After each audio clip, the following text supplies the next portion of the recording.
Hello everyone, welcome to a channel MP board English medium. तो guys, सबसे पहले हाथ जोड़ के आप लोगों से बहुत बहुत माफ़ी मांगना चाहता हूं मैं कि पिछले 2 महीने से मैं आप लोगों के लिए वीडियो नहीं बना पा रहा था।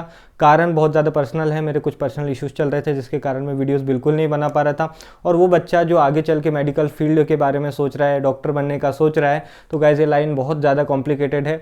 यहाँ पर प्रोफेशन के चक्कर में आप लोगों को आपके पैशन को कहीं ना कहीं सेक्रीफाइस ज़रूर करना पड़ जाएगा। तो गाइस बहुत सारी चीज़ें थी जिसके चलते मैं आप लोगों के लिए वीडियो नहीं बना पा रहा था। Once again I am very extremely sorry for that कि मैं आप लोगों को बार बार बोलता हूं कि खत्म करा दूंगा, सिलेबस खत्म करा दूंगा और इस तरह से विलुप्त हो जाता हूं थोड़े समय के लिए। तो गाइज मैं प्रॉमिस करता हूं इस बार कि 10 दिन के अंदर अंदर आप लोगों का सब कुछ खत्म करवा दूंगा। मैं इंपॉर्टेंट क्वेश्चन की सीरीज एंड ऑल सब कुछ खत्म करवा दूंगा। तो ये मेरा प्रॉमिस है आप लोगों से, क्योंकि यहाँ से 1 महीना बचा है आप लोगों की एग्जाम्स के लिए भी और मेरी एग्जाम्स के लिए भी। तो गाइज वंस अगेन आप लोगों से सबसे पहले मैं सॉरी बोलता हूँ कि मैं इतने दिनों से वीडियो नहीं बना पा रहा था। और कई लोग बोल रहे थे कि भैया आप कहीं एक्सटेंड तो नहीं हो गए, मर तो नहीं गए। तो गाइज ऐसा कुछ नहीं है, मैं जिंदा हूँ और आप लोगों के सामने फिट एंड फाइन हूँ। तो ठीक है गाइस, तो आज का वीडियो जो है इसको ध्यान से देख लेना। हिंदी इंग्लिश बहुत ज़्यादा क्वेरी आ रही थी कि भैया कैसे पढ़े, थोड़ा सा टाइम बचा है, वीडियो देख लो, सब कुछ क्लियर हो जाएगा। एंड उससे पहले एक इंपॉर्टेंट अनाउंसमेंट गाइस, जो आप मुझे बहुत दिन से कमेंट कर रहे थे कि भैया स्टडी मटेरियल कब आएगा। देखो, स्टडी मटेरियल जो आप लोग बोलते हो कि पेड वाला आपका जो स्टडी मटेरियल है वो कब रिलीज़ करोगे, तो कल मैं उसको रिलीज़ कर दूंगा फिजिक्स, केमिस्ट्री, बायोलॉजी और मैथमेटिक्स के लिए। तो कल सुबह आप लोगों को स्टडी मटेरियल मिल जाएगा। तो आपको जिसको भी परचेस करना है चैनल पर बने रहना, कल सुबह वीडियो आ जाएगी। ठीक है गाइस, पूरा स्टडी मटेरियल बन के रेडी है। 4-5 दिन से उस पर काम कर रहा था, फाइनली वो भी बन के खत्म हुआ है, पीडीएफ रेडी है। आप लोगों को कल वीडियो वो मिल जाएगा।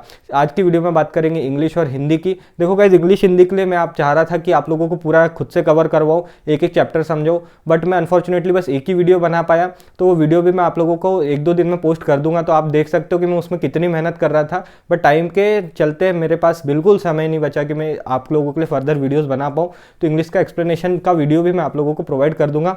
हम बात कर रहे हैं आज की वीडियो में कि कैसे हम कम से कम टाइम में हिंदी और इंग्लिश को खत्म करें। देखो गाइज, ये जो सब्जेक्ट है ना, सबसे बड़ी यहाँ पे बच्चों की क्या दिक्कत आ जाती है, बच्चे इसको छोड़ देते हैं 1 दिन पहले के लिए।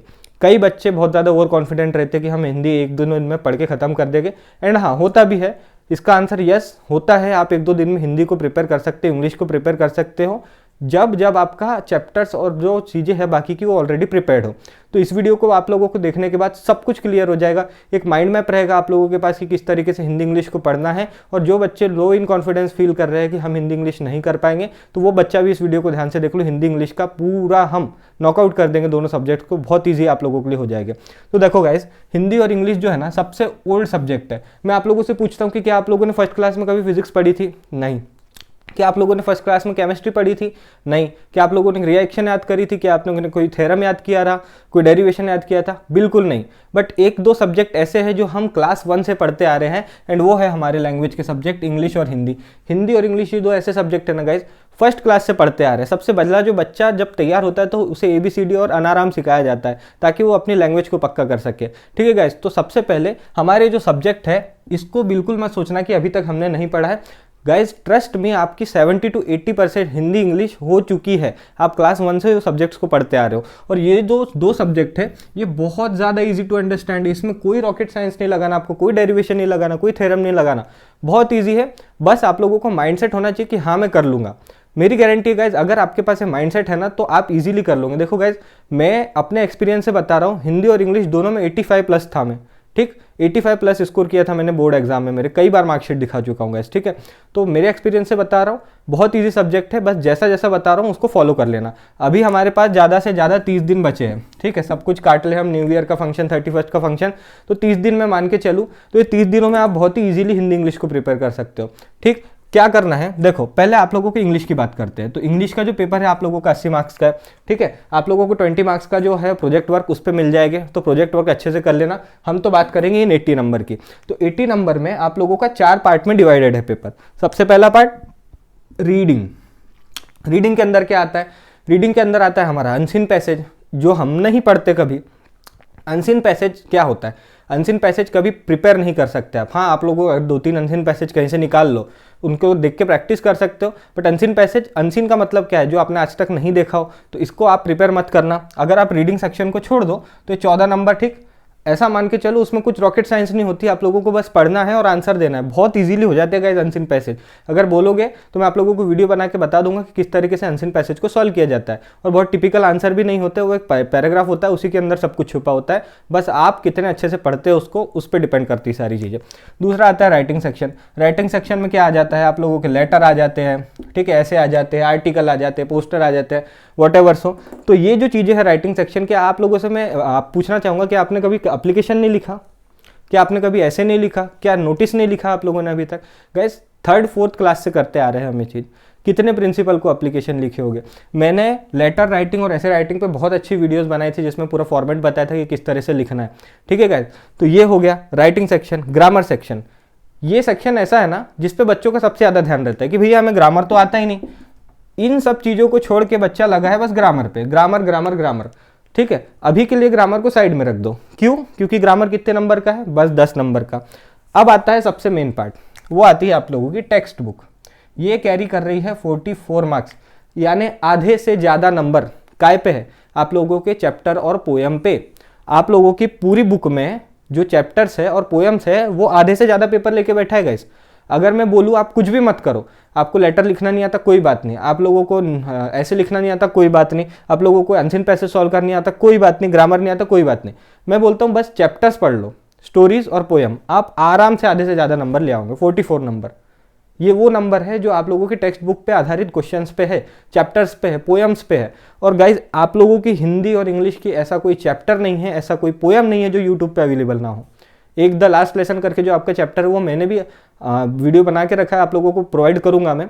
तो आप लोगों को क्या करना है, शॉर्ट समरी वाले वीडियोस देख लेना है, दिन में एक हिंदी का और एक इंग्लिश का। देखो गाइज ये बहुत ईजी होते हैं, लिटरली मैं बता रहा हूँ। जैसे आप लोगों ने एनिमल मूवी देख के आए, ठीक है, अब मैं पूछूं कि अबरार की कितनी बीबियाँ थी, बच्चा भी आंसर दे देगा मेरे को कि कितनी बीबियाँ थी अबरार की। ये क्यों हुआ? क्योंकि जब आप उस मूवी को देख रहे थे तो आप पूरी तरीके से उस चीज़ को इमेजिन कर रहे थे, आप लोगों ने उस मूवी को समझा है। वैसे ही स्टोरीज और पोयम को आप अगर समझोगे कि चल क्या रहा है, जैसे दो लास्ट लेसन स्टोरी थी, मैंने पढ़ा, बहुत पर्सनली बहुत अच्छे लगा मुझे, तो उसको मैं समझ गया कि क्या कैरेक्टर चल रहा है, क्यों बच्चे नर्वस है, क्यों टीचर छोड़ के जा रहा है, हाँ क्या वॉर चल रही थी। बस आप समझ लो ना एक बार, तो आपका पूरा डाउट क्लियर हो जाएगा। और ये बिल्कुल गलत है गाइस थिंकिंग कि जैसा बुक में लिखा रहता है आपको वैसा ही आंसर देना है। आपको वैसा आंसर बिल्कुल नहीं देना, आप अपने मन से लिख सकते हो। आप क्लास 12th में हो, आप इंडिपेंडेंट हो, अपने लैंग्वेज में अपने मन से आंसर लिख सकते हो, ठीक है गाइस। बस आपको सेंटेंस बनाना आना चाहिए। तो अभी अगर मैं बोलूँ कि आप ग्रामर मत पढ़ो, जिससे सबको सबसे ज़्यादा बच्चों को डर लगता है, अगर आप टेक्स्ट बुक कर लेते हो और रीडिंग सेक्शन जिसको आप लोगों को पढ़ने की ज़रूरत है ही नहीं, ठीक, इसको छोड़ दो, रीडिंग सेक्शन को छोड़ दो, तो 44 मार्क्स प्लस 14 मार्क्स। और राइटिंग सेक्शन लेटर ऐसे बहुत इजी होता है गाइज, बहुत इजी होता है। अगर आप ये ग्रामर को छोड़ दो और इतनी चीज़ें भी कर लो तो कितना आसान हो गया हिंदी और इंग्लिश। बस आपको क्या करना है, डिसिप्लिन चाहिए गाइज, डेली एक।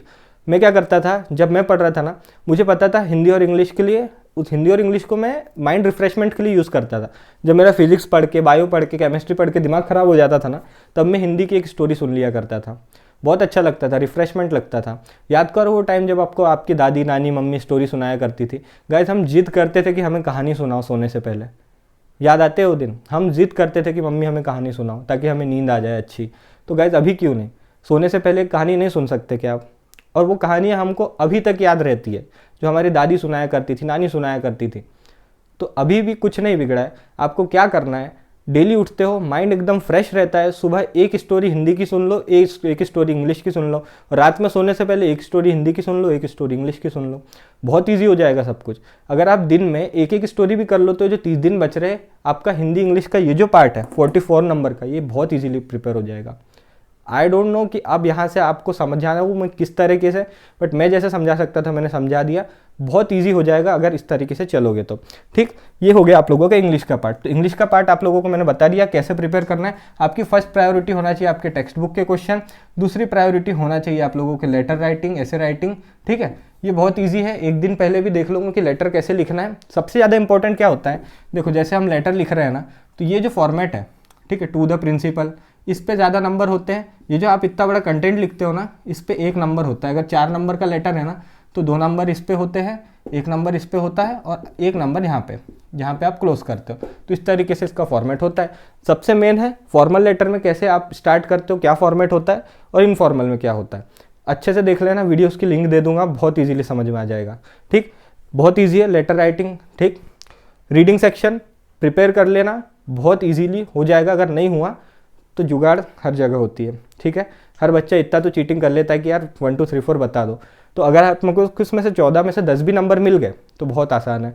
ठीक, ग्रामर सेक्शन आप लोगों को बताता हूँ ना, टिक द करेक्ट आते हैं कई बार ग्रामर में। अगर 1 2 3 4 करके भी पूछ लिया ना तो 10 में से 6 नंबर ऐसे ही मिल जाएंगे।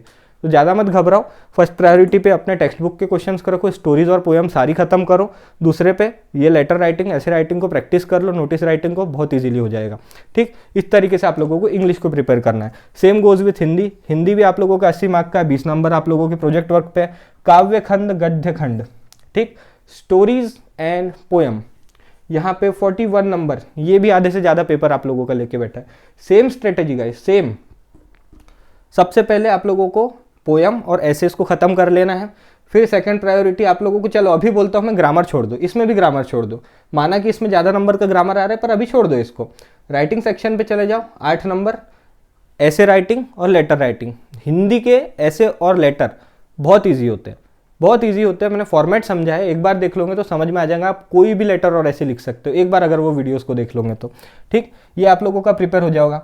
देखो 40 नंबर यहाँ से और 8 नंबर यहाँ से पकड़ लो। रीडिंग सेक्शन 3 नंबर का आप लोगों का अनसीन पैसेज यहाँ पे भी आएगा, तो इसको हम नेग्लिजिबल मानते हैं। फिर जो ग्रामर पोर्शन है ना गाइस, ग्रामर पोर्शन में भी कई चीज़ें ऐसी आती है जो आप बहुत ईजिली सॉल्व कर सकते हो या इधर उधर से जुगाड़ कर सकते हो। तो इन दोनों सब्जेक्ट को लेके बिल्कुल मत डरना, जैसा मैंने बताया वैसा करो। सबसे पहली प्रायोरिटी पे रखो आप लोगों के टेक्स्ट बुक की चीज़ों को, स्टोरीज़ को, पोएम्स को। जब ये खत्म हो जाए उसके बाद क्वेश्चंस लगा लिया करो। अगर आप लोगों को नोट्स चाहिए तो मेरे पास अवेलेबल है, मैं सेंड कर दूंगा आप लोगों को। एक मैं डेमो के तौर पे टेलीग्राम चैनल पे नोट्स डाल दूंगा chapter number 1 the last lesson के। उसमें आप लोगों को इंपॉर्टेंट क्वेश्चन मिल जाएंगे, शॉर्ट समरी मिल जाएगी चैप्टर की, आप लोगों को उसका ग्रामर मिल जाएगा, पिछले साल में आए हुए क्वेश्चन मिल जाएंगे, सब कुछ। ठीक, या फिर आप लोगों के पास परीक्षा बोध अध्ययन जो भी होती हो, जब भी चैप्टर पढ़ते हो उसके बाद क्वेश्चंस को लगा लिया करो, बहुत इजी हो जाएगी चीज़ें करना। तो इस तरीके से आप लोग इन दोनों सब्जेक्ट्स को खत्म करो गाइस, मेरी गारंटी है बहुत इजीली आप इन दोनों सब्जेक्ट को क्लियर कर लोगे, वो भी अच्छे मार्क्स के साथ। मैंने भी इसी तरीके से किया था, मैंने 85 प्लस दोनों सब्जेक्ट्स में स्कोर किया था गाइस। हिंदी में मेरे 91 नंबर थे। ठीक, और जो बच्चों को लगता होगा मात्राओं में मार्क्स काटे जाते, तो ऐसा बिल्कुल नहीं होता। अभी भी मैं बहुत ज़्यादा कंफ्यूज रहता हूँ कि बड़ी ई की मात्रा कौन सी है और छोटी ई की मात्रा कौन सी है, तो ऐसा नहीं होता। आप लोग कितने कॉन्फिडेंट हो, आप लोग किस तरीके से आंसर लिखते हो, वो ज़्यादा मैटर करता है गाइस। यहाँ पे हिंदी इंग्लिश को लेकर के सीरियस हो जाओ, क्योंकि ये दो ऐसे सब्जेक्ट है, अगर इसमें अच्छा स्कोर कर गए तो रिजल्ट एकदम से स्पाइक मारेगा ऊपर। और इन दोनों में लोअर कर गए, क्योंकि 80-80 नंबर का है गाइस, 70 नहीं है यहाँ पे, 80-80 नंबर का है। अगर ये दोनों सब्जेक्ट खराब हुए तो रिजल्ट भी उसी तरीके से खराब आएगा।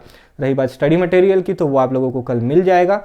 और अभी मैं आप लोगों से रिक्वेस्ट कर रहा हूँ, क्या चाहिए प्लीज़ कमेंट सेक्शन में बताओ। 1 महीना है, मैं नहीं चाहता कि मेरे बच्चा मेरे चैनल से डिसअपॉइंट होकर जाए कि भैया ने हमारी मदद नहीं की। तो गाइज़ जो भी था मैंने आप लोगों से इस वीडियो में कह दिया। कमेंट सेक्शन में बताओ आप लोग क्या चाहते हो फर्दर। कल से इंपॉर्टेंट क्वेश्चन की सीरीज़ भी चालू हो जाएंगी। आप लोगों का कल सुबह वीडियो आ जाएगा स्टडी मटेरियल का, इंपॉर्टेंट क्वेश्चन कल शाम से चालू हो जाएंगे। 10 दिन के अंदर अंदर आप लोगों को फिजिक्स, केमिस्ट्री, बायोलॉजी तीनों सब्जेक्ट के इंपॉर्टेंट क्वेश्चन खत्म करवा दूंगा। उसके बाद आप लोगों को पेपर प्रेजेंटेशन, स्ट्रेटेजी, वॉटेवर सो आप लोगों को चीज़ें चाहिए मैं करवा दूंगा। आप लोगों को जितना भी मैं बता सकता था हिंदी इंग्लिश के बारे में, आई होप आप लोगों ने समझा होगा। और guys extremely once again sorry कि मैं आप लोगों को इतना लेट हो गया ये सब चीज़ें बताने में। एंड मैं ट्राई करता हूँ कि जल्दी से जल्दी आप लोगों का सारा चीज़ें खत्म करा दूँ। आई होप आप सभी को ये वीडियो पसंद आया होगा, तो इसको लाइक कीजिएगा। Thank you for watching this video. मिलते हैं आप सभी से नेक्स्ट वीडियो में।